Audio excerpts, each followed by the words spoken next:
Greetings and salutations, YouTubers and malefactors. We're back here at Stoplogic Motorsports doing some more work on the WR250R.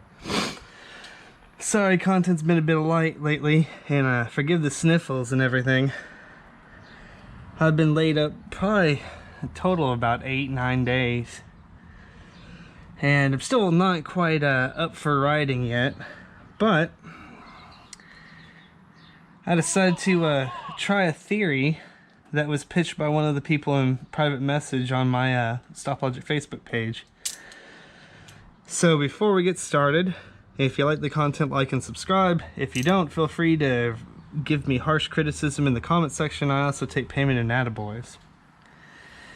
So one of the things that was suggested to me is, hey Stoplogic, you know that this bike has a very front-centric profile because the rear end's a little bit too high.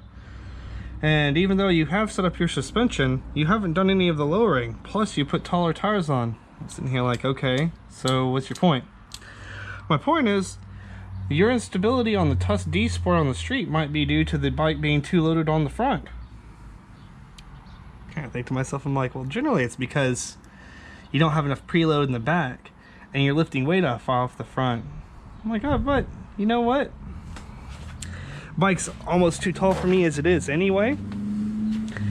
And also I have I have the new front springs from Race Tech inside. I'm going up from 46 kilogram to 50 kilogram up front, and here in a week or so I should have my rear spring going from an 8.6 I think it's stock, or 8.4 up to a 8.6 stock up to a 9.4 in the rear.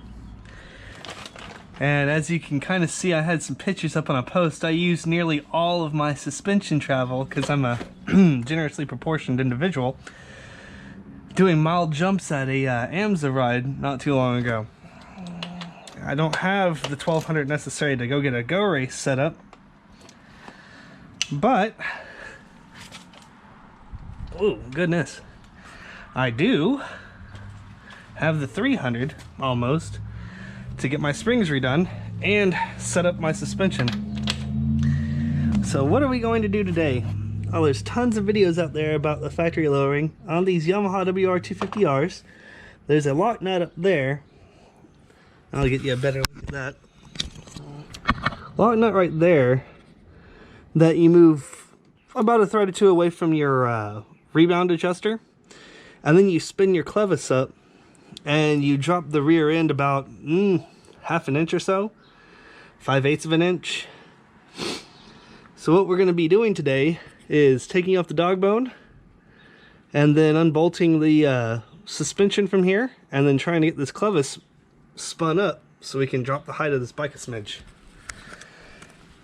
And there's a lot of good websites out there. Oh goodness, this thing's a beast. A lot of good websites out there that you know, show the lowering steps. However, there's not been any videos I could find on it, and some folks are a little bit more visual learners than they are, you know, theoretical. And I know I shouldn't be using my torque wrench as the breakover bar, but I gotta send this thing off to get calibrated anyway, and this is also a 20-year-old torque wrench, so you know, sorry torque wrench.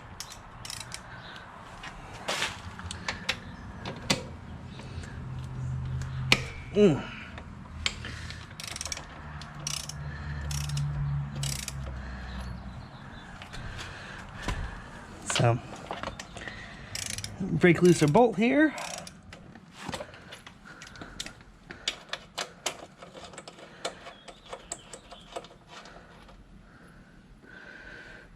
And then, since this bike is so beautifully balanced, we're going to tap bolt out.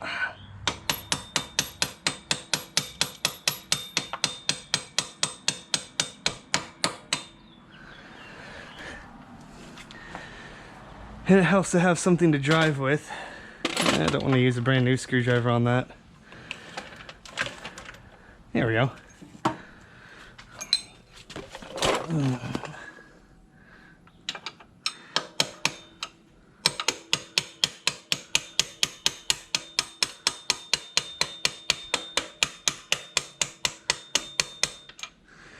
And when you're doing this, it also helps to put something underneath the rear wheel so it doesn't drop violently. So let's, now that I think about that, before I just have it drop.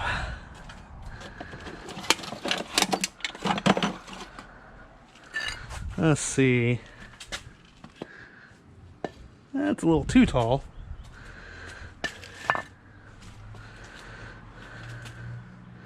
4x4 should be enough for it to gently rest upon.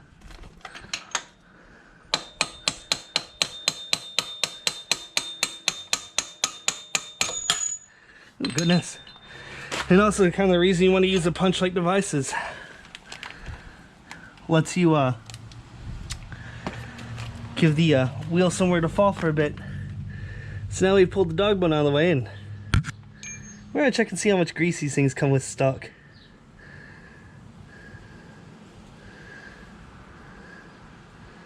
Actually, that's really well packed. So you normally from factory, these bearings will have like no grease in them whatsoever. These things are densely packed with grease. So either someone at the dealership did a really good make ready on this bike, or for once I got the Great White Buffalo of Yamaha manufacturers putting together my stuff. Alright, so it looks like our bolts there might be a 16 or 17. 17. Oh goodness. Being difficult.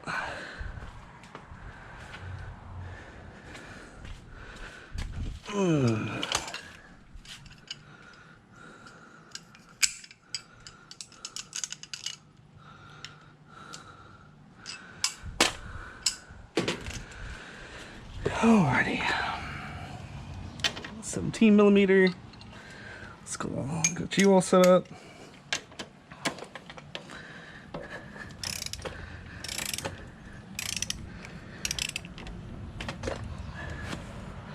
No, not quite loose enough yet. And note that these bolts, or nuts in particular, have these metal plates on here. That's to keep them from backing off. If you want to, you can use Loctite with it, but it's not absolutely necessary that you supplement those bolts with Loctite, or nuts and bolts. It's not absolutely vital, but if you're extra nervous, it doesn't hurt. So here's a great design about Yamaha. So when I did this on my, well, not lowering, but changed out my rear shock on my WR250R, there was a bolt and then a nut. The Yamaha has a flat area, kind of like how they do their rear axle, so you don't have to have 2 wrenches on it the whole time. And when you were doing a rear shock on the WR250R, you couldn't fit a wrench or a socket in the place. You ended up having to use a clawfoot. So it's clawfoot adapter is like a, for those of you that aren't familiar with it, a crowfoot adapter. It's like a wrench that you put into a socket. I might have one handy. Ah, yeah, crowfoot adapter. So you would sneak that into the frame and then torque it. I ended up having to use one of these and 2 of these to reach the shock bolt.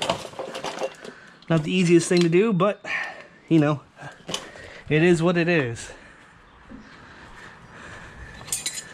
So now that we've taken the dog bone, move that out of the way, and our other suspension linkage.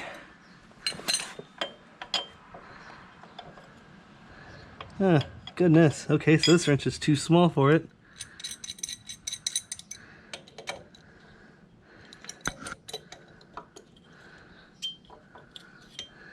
Dang, what size is this thing? Well, the guide was saying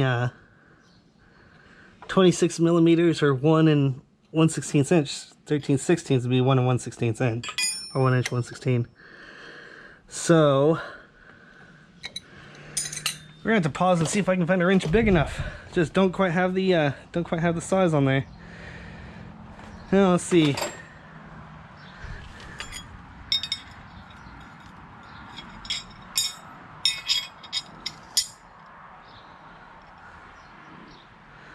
Well, let's try 7/8.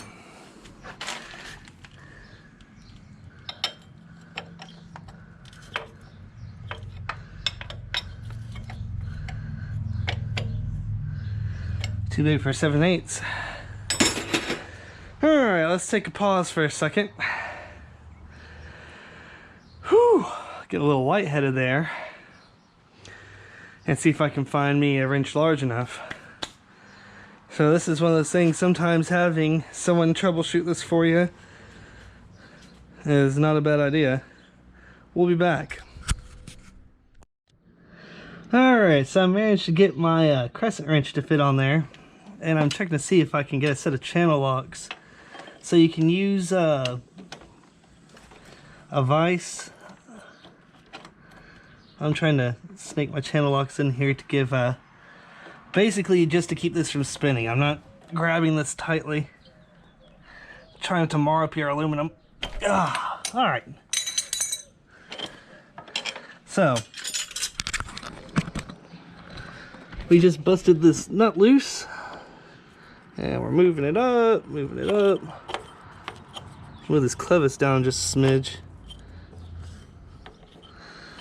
Maybe I should alright.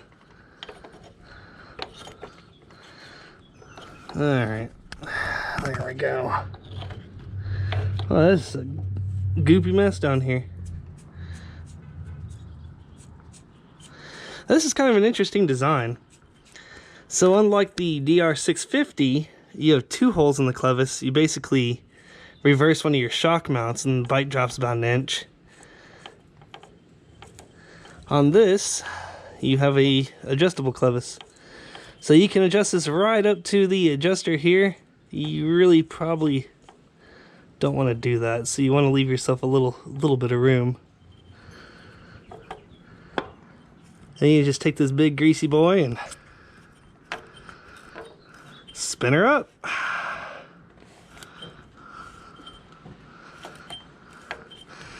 And you know, I actually spoke to the Yamalink guy. I had to credit him. He is seems like a super stand-up kind of guy. He let me know that I probably shouldn't use that product if I'm already too heavy for the bike. So the reasoning behind that is if you're too heavy for the bike and you're already bottoming the suspension, you could hit all of your assembly there on your fender and have a dead stop situation because you've ran out of a suspension adjustment. I'm trying to... come on, guy. That's the problem with the socket crescent wrench, is that these things have such a wide profile, they're much harder to fit into tight spaces. Does this still freely spin? Okay. You know what? I'm gonna spin it down one more set of threads. I'm just not comfortable with it being... oh. Yeah, I want a little bit of space in between me and that adjuster. Alright, so we got about 2 threads now.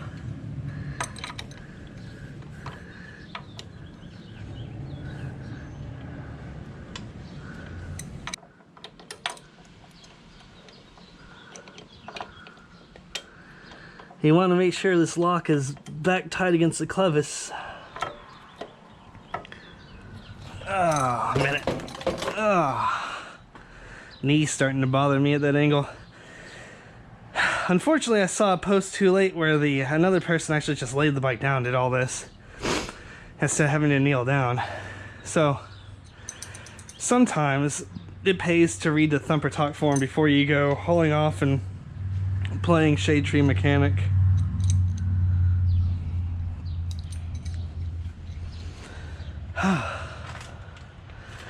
Alright, come on, let's get this finished up.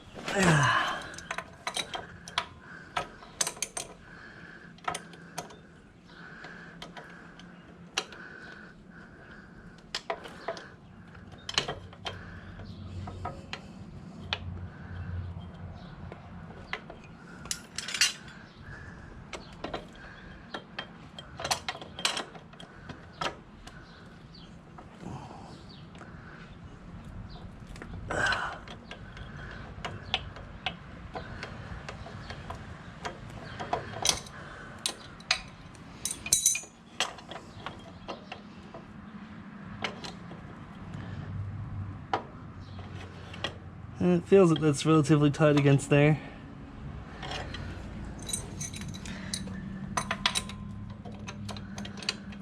Let's put one more good tighten against this thing. I'm gonna spin it out a bit so it's a bit easier to reach.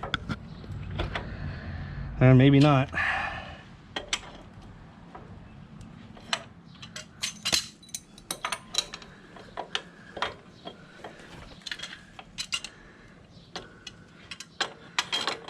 Whew.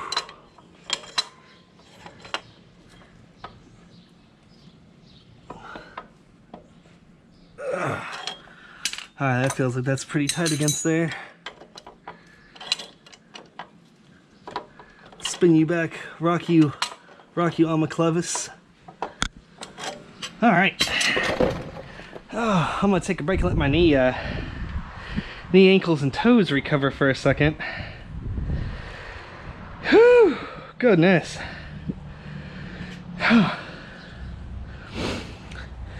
It's one of these situations where you realize you're not getting any younger. Well, actually,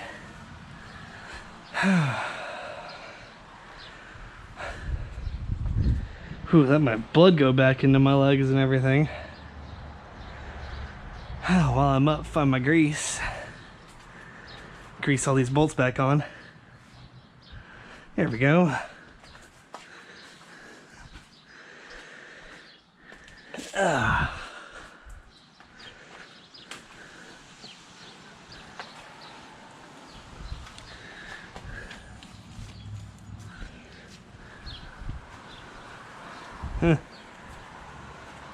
Yeah, we'll go ahead and oil you back up too.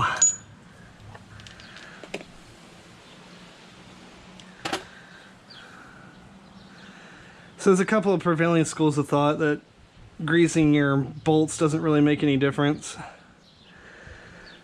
Some say that it does, some say that it attracts extra dirt to the area. I have yet to see it really cause any bearing failure to have a little bit of grease in pivot areas. I guess if there's any mechanics that watch this and cringe every time they see me touch anything, yeah, feel free to weigh in and tell me, hey, you know, you really probably don't want to do that. But from what I've seen, it doesn't really cause any damage. Alrighty, we're all lined up. We're going on the other side and stab this to where the flat end's on the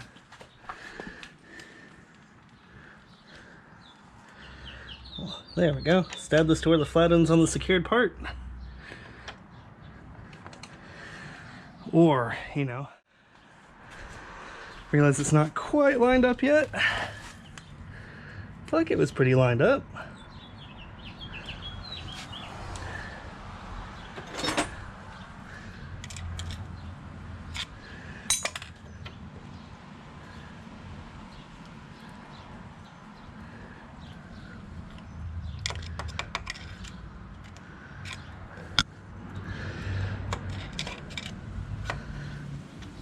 Ah, goodness.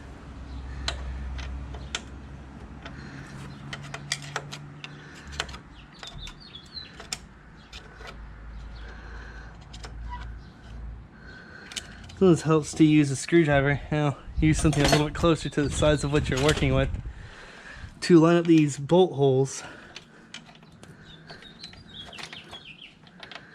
when you're putting your suspension back together.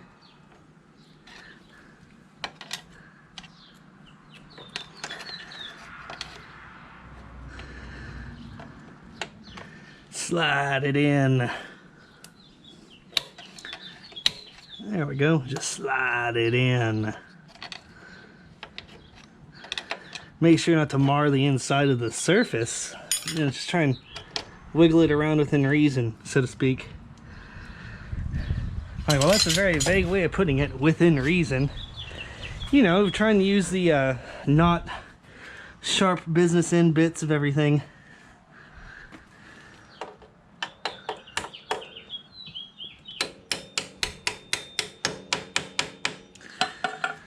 So I'll look up the torque values on these later. So I'm just trying to get it back together. I'll pop upstairs to the manual and look at the torque values. I only have it on PDF.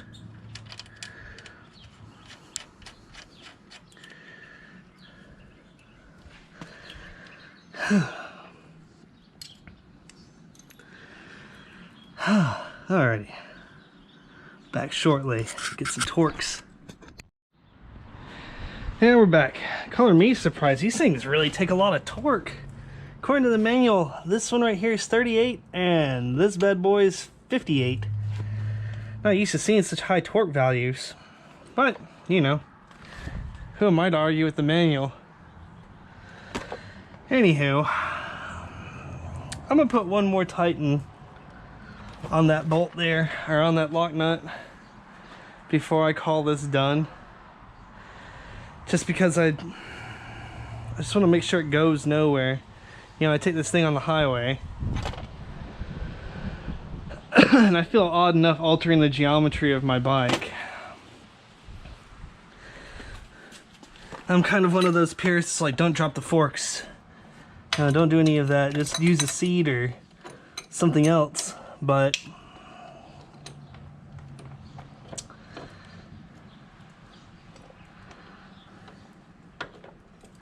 alright, we're on there. Yeah, that's cinched up on there real good. Alright, so we're gonna set this bad boy. I know this thing's about 1.25 pounds heavy. Tested against 2 good torque wrenches. Alright, so we're close to 38. We're not quite at 38. And this is where I absolutely love Yamaha products. Alright, so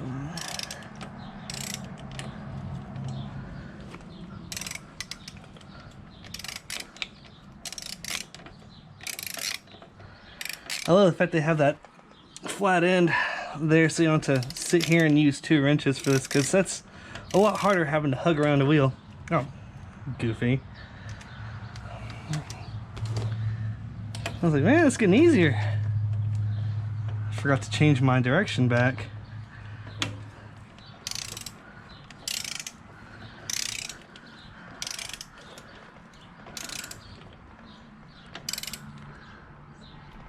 Alright, we're well wedged in there.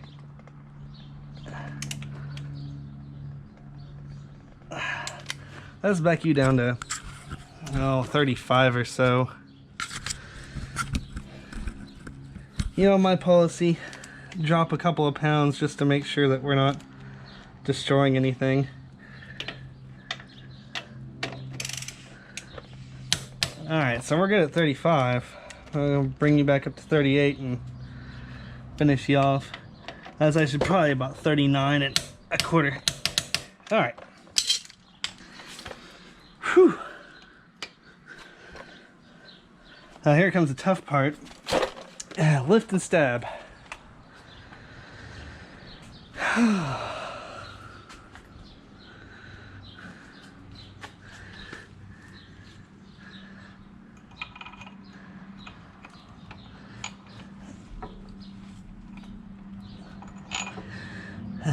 Dang, okay.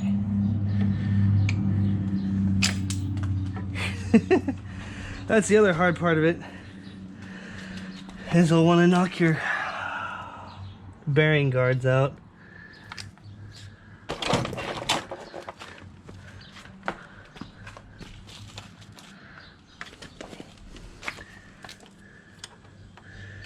Make sure you press these all the way in.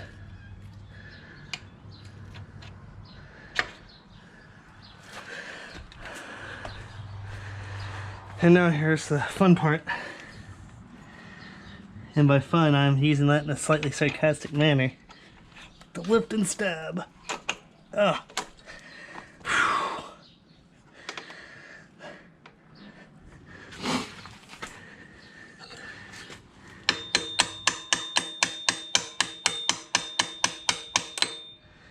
Alright, chain.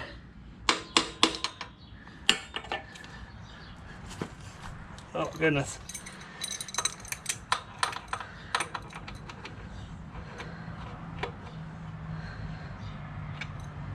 line you up.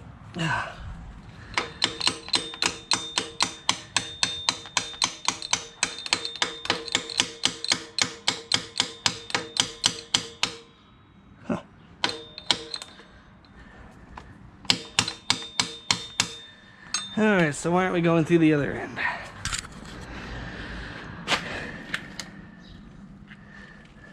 Oh, we are. We're just being difficult.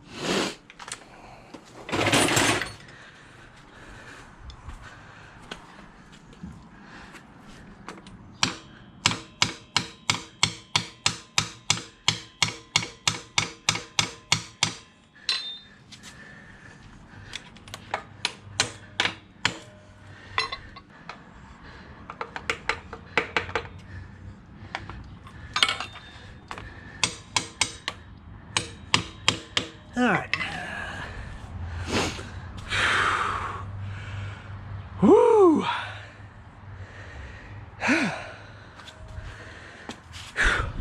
Now that I've thoroughly dizzied myself,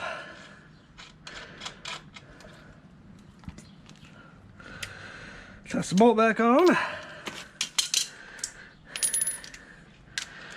And so this one said 58 foot-pounds. We're going to start at 55.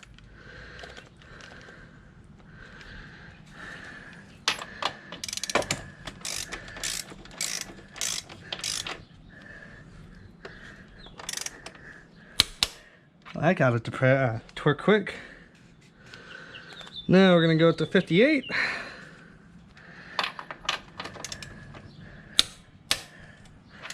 And voila! You have successfully lowered your suspension. You got 2 threads in between the lock nut and the rebound adjuster, which my first advice is, if you're over 140 pounds or you're feeling that this bike's going to yeet you off the seat, take this all the way forward and then back it back out 3 clicks. And that's going to put it to maximum slow rebound. That's going to handle most of your issues with the poor rebound off the rear shock right off the bat. Now you can adjust it further back to the rear tire to the left if you feel as if that's a little too slow, but that's a good starting point. But we have lowered our suspension and we still have clearance between clevis and our knuckle, suspension knuckle, and this should be about half an inch lower.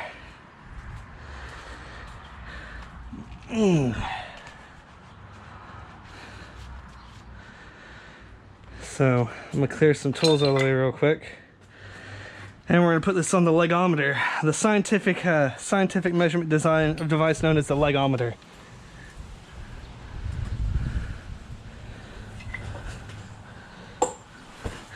Do my short, squatty little legs say this thing is actually lower?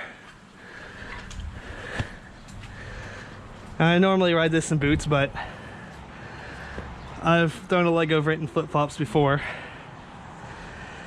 Well,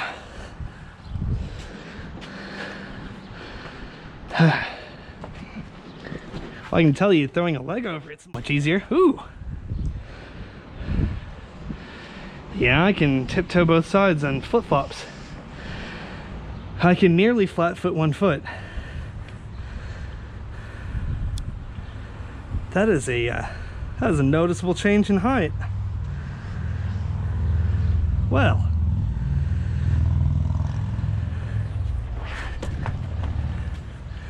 now the downside is once I put in that heavier spring, I'm gonna have to reset all of my sags because this new heavier spring is gonna make the bike sit naturally higher. But that's a struggle for another day. Well, that's all for today, and I'm pretty worn out. Still not 100%, I'm about 80% at this point. But as always, you know, you like what you see, you like and subscribe. Don't like it? No, you know, feel free to lambast me. I can take it. In the meantime, have a good one, folks.